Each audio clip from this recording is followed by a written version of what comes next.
الحمد لله والصلاة والسلام على سيدنا محمد وعلى آله وأصحابه أجمعين. الحمد لله والصلاة والسلام على سيدنا محمد وعلى آله وأصحابه أجمعين. أما بعد،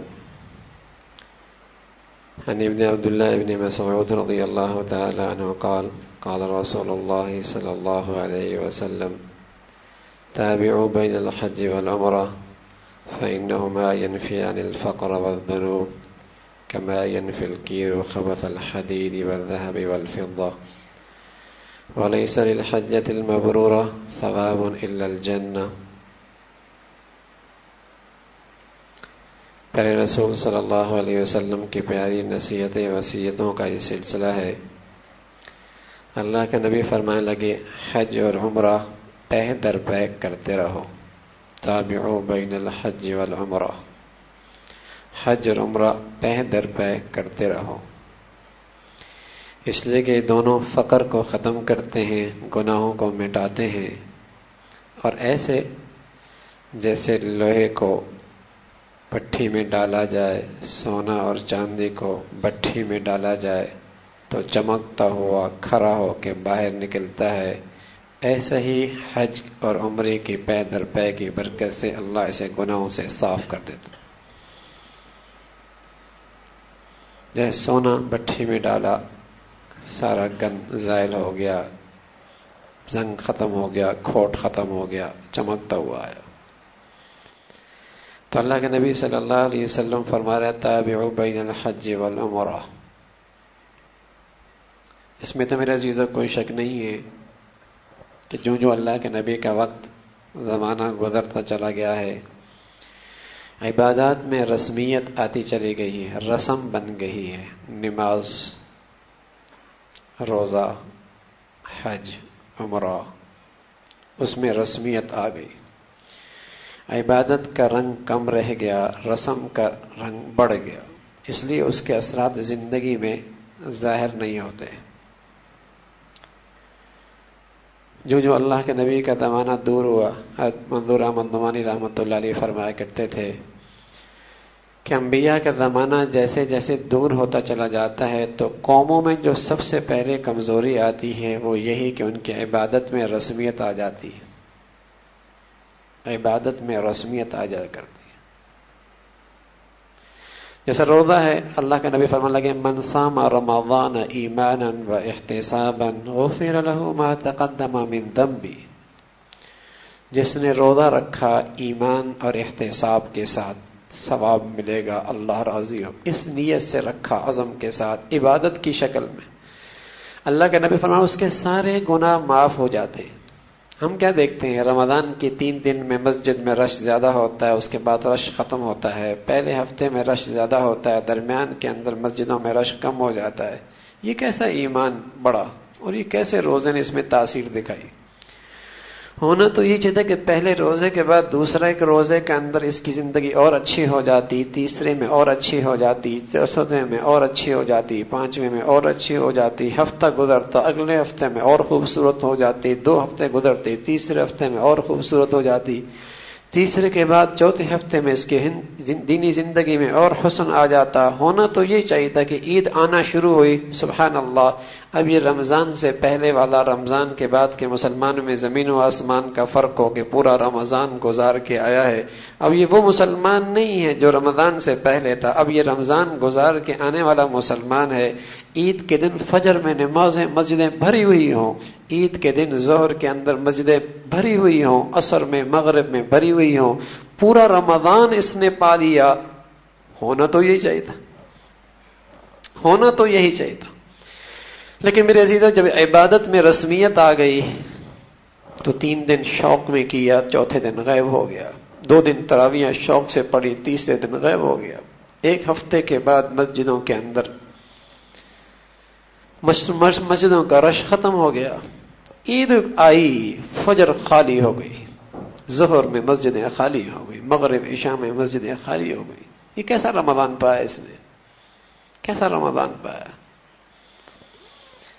تو اس میں تو کوئی شک نہیں میرے عزیزو کہ ہماری عبادات میں رسمیت آتی چلی جا رہی ہے. یہ خیال نہیں ہوتا میں کیوں مسجد میں آیا ہوں, میں روزہ کیوں رکھ رہا ہوں.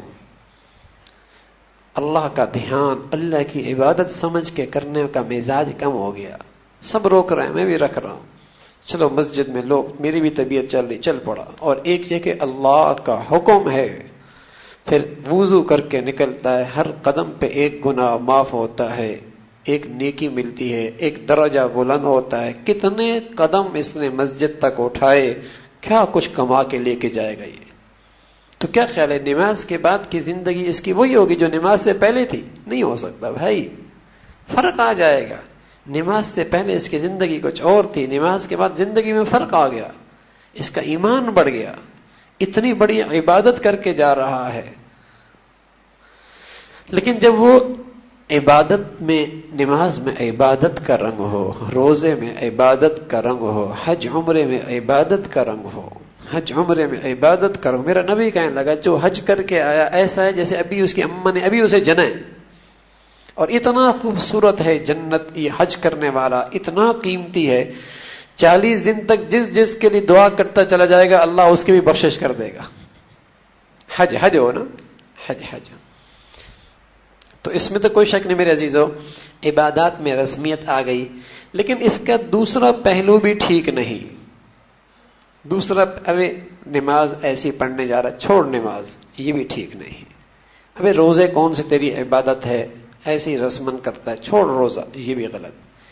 ارے تیرے پاس اور کوئی نہیں, پیسہ کسی اور کو دے دے, روز عمرے پہ چلا جاتا ہے, حج پہ چلا جاتا ہے, غریبوں کے اور کام تھوڑے ہیں, یہ کر لے. یہ طریقہ بھی ٹھیک نہیں, یہ طریقہ بھی ٹھیک نہیں. یہ کیوں نہیں کہتے اپنی بیٹیوں کی شادی سادے طریقے سے کرو, کچھ غریبوں کی بیٹیوں کی بھی شادی کر لو, اپنی زندگی کا اسٹیٹس ذرا ہلکا کر دو, غریبوں کو بھی پیسہ دے دو. یوں نہیں کہتے اپنی زندگی کا رہن سہن سادہ کر لو, کچھ پیسہ غریبوں کو بھی دے دو, اپنی زندگی کے اخراجات کچھ کم کر دو. یہ سارا تو حج بھی کیوں چلتے ہیں, عمرے بھی کیوں چلتے ہیں, قربانی بھی کیوں چلتے ہیں. اعتراض آ کے گرتا اس پہ کیوں ہے کہ حج نہ کرو, عمرہ نہ کرو, قربانیاں ایک کرنا کافی, اتنی قربانی کرنے کی کیا ضرورت ہے. اس سے اچھا کسی غریب کے کپڑے دے دیتے, کہیں سڑک بن جاتے, ہسپتال بنا لیتے. ارے میرے عزیزو, وہ عبادت اپنی جگہ, اپنی زندگی کی اخراجات کم کر کے وہ بھی کرو, لیکن کسی عبادت سے روک کر نہیں. اللہ کا نبی کیا کہنے لگا, تابعوا بین الحج والعمرہ, حج اور عمرہ اس کو پہ در پہ کرو. اللہ نے وسائل دی. حضرت ابو بکر رضی اللہ عنہ ہر سال حج کیا, عمر نے ہر سال حج کیا, عثمان نے ہر سال حج کیا, علی نے ہر سال حج کیا رضی اللہ تعالیٰ عنہ. جب تک یہ زندہ رہے حج عمرہ کرتے رہے. اللہ کے نبی کی زندگی میں ایک ہی مرتبہ فرض تھا, اس فرض ہونے کے بعد زندگی کی مہلت نہیں ملی, زندگی کی مہلت نہیں ملی. خلفاء کو اللہ نے زندگیاں دی, جب تک موقع ملتا رہا حج عمرے کرتے رہے. تو یہ ٹھیک, یہ طریقہ بھی ٹھیک نہیں ہے. اس میں تو کوئی شک نہیں کہ ہماری عبادات میں رسمیت آ گئی, وہ تو ہر عبادت میں آ گئی. اسے بہتر کرنے کی ضرورت ہے, اسے بڑھیا بنانے کی ضرورت ہے. لیکن یہ بھی انداز ٹھیک نہیں کہ میاں اسے چھوڑ دو, یہ کر لو, اسے چھوڑ دو, یہ کر لو.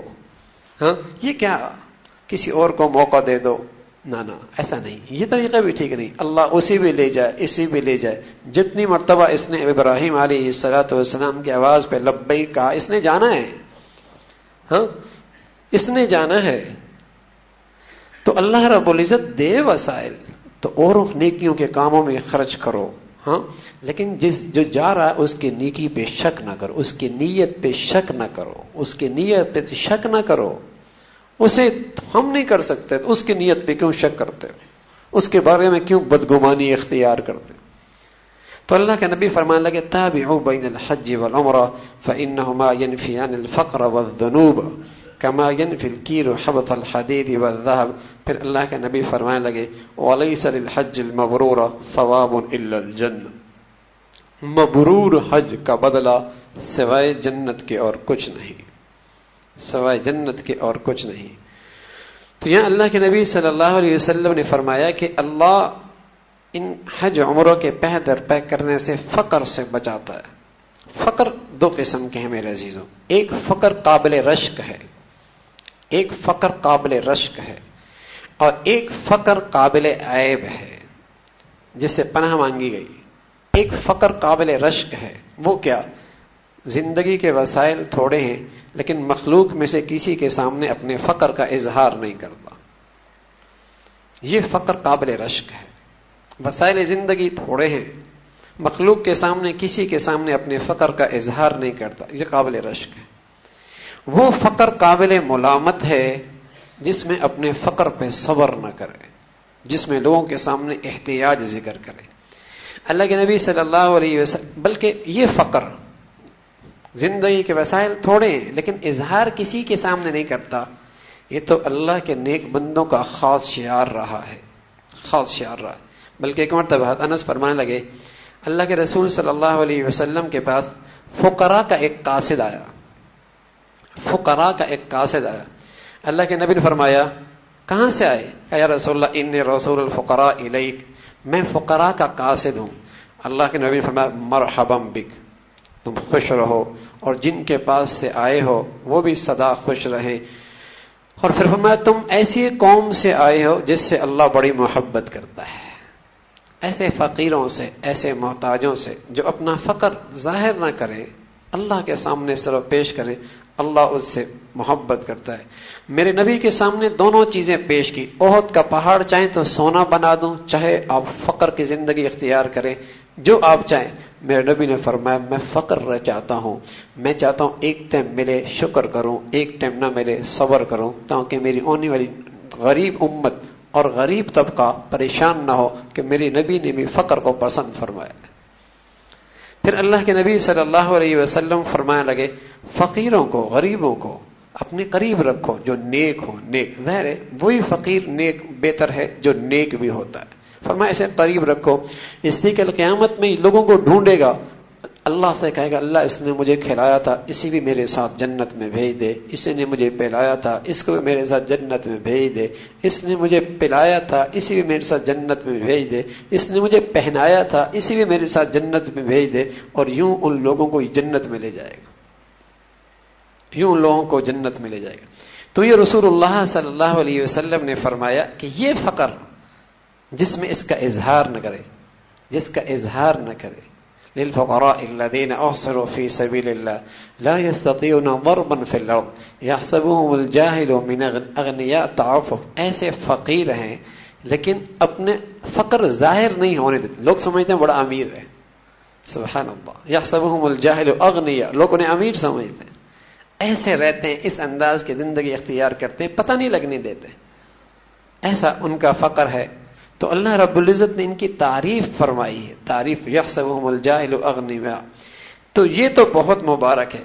روایت میں آتا ہے اللہ کے رسول صلی اللہ علیہ وسلم نے فرمایا کہ اللہ رب العزت نے فرمایا کہ ایک فرشتہ حضرت حضور علیہ الصلوۃ والسلام کے پاس آیا اور اللہ کے نبی کو جنت دکھائی، فرمایا اللہ کے رسول یہاں آپ کے امت کے فقراء جائیں گے، تو اللہ کے نبی فرمانے لگے اگر فقراء کا یہ ٹھکانہ ہے تو دنیا کی فقر ان کے لیے کوئی پریشانی کی باعث بات نہیں ہے۔ پھر اللہ رب العزت نے انہیں دکھایا جو اللہ کے دی ہوا مال میں اللہ کی نافرمانی کرتے ہیں، ان کے لیے جہنم دکھائی، تو اللہ کے نبی نے فرمایا کہ اگر یہ ان کا ٹھکانہ ہے تو دنیا میں ان کے لیے کوئی خیر نہیں، دنیا میں ان کے لیے کوئی خیر نہیں۔ تو اللہ رب العزت مال دے۔ ایک دن کچھ فقراء حضور کی خدمت میں آئے اور آ کر کہنے لگے یا رسول اللہ امیر لوگوں کے بڑے مزے ہیں، یہاں بھی مزے سے رہتے ہیں، جنت میں بھی مزے سے رہیں گے، اس لیے کہ اللہ نے مال دیا ہے، حج بھی کرتے ہیں، عمرے بھی کرتے ہیں، صدقات بھی دیتے ہیں، خیرات بھی دیتے ہیں، زکوٰۃ بھی ادا کرتے ہیں، غریبوں کا خیال بھی رکھتے ہیں، اور دنیا میں بھی آرام سے رہ رہے۔ حضور علیہ الصلوۃ والسلام نے ان سے فرمایا چلو قریب آ جاؤ۔ جب وہ قریب آئے فرمایا میں تمہیں ایک ذکر دیتا ہوں، سبحان اللہ، الحمدللہ، اللہ اکبر، اسے 33 مرتبہ 34 مرتبہ پڑھ لیا کرو، تم امیر صحابہ کی نیکیوں کے برابر پہنچ جاؤ گے۔ لیکن اللہ اکبر، ان امیر صحابہ کو اللہ رب العزت نے مال ضرور دیا تھا لیکن دل کی آنکھیں بھی نصیب فرما رکھی تھی، بڑے خوش نصیب مال والے تھے۔ اللہ کے نبی فرمایا کرتے تھے نعم المال للرجل الصالح، وہ مال بڑا ہی اچھا ہے کسی اچھے آدمی کے پاس ہو، نعم المال للرجل الصالح، وہ مال بڑی ہی اچھا ہے کسی اچھے آدمی کے پاس ہو. تو اللہ نے اسے مال انہیں ضرور دیا تھا لیکن دل کی آنکھیں میں اور آخرت کی فکر بھی نصیب فرمائی تھی. وہ غریبوں کا نسخہ ان امیروں نے بھی کرنا شروع کر دیا. یہ بھی سبحان اللہ الحمدللہ اللہ اکبر ہر نماز کے بعد پڑھنے لگے. پھر وہ غریب آ گئے کہ یا رسول اللہ نسخہ آپ نے ہمیں دیا ہے, یہ مال والے مال بھی خرچ کر رہا ہے, یہ ساتھ ساتھ یہ ذکر بھی کر رہا ہے, یہ ہم سے پھر آگے نکل جائیں گے. اللہ کے نبی نے فرمایا ذالک فضل اللہ یؤتیہ من یشاء, یہ مال بھی اللہ کا فضل ہے, اللہ جسے چاہے عطا فرما دے.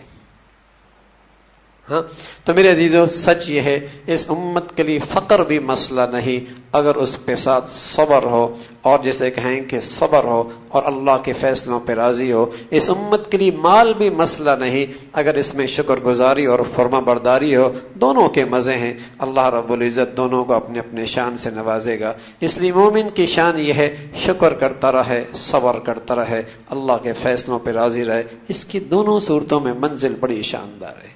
اللہ ہمیں بھی اپنی پسند کی زندگی نصیب فرما دے. آخر دعوان الحمدللہ. اللہم لک الحمد کلو ولک الشکر کلو. اللہم لک الحمد کلو ولک الشکر کلو. اللہم لک الحمد کلو ولک الشکر کلو. اللہم آئنا علی ذکرک و شکرک و حسن عبادتک. اللہم آئنا علی ذکرک و شکرک و حسن عبادتک. نستغفر اللہ نستغفر اللہ نستغفر اللہ. سبحان ربک رب العزت عما یصفون وسلام علی المرسلین والحمد للہ.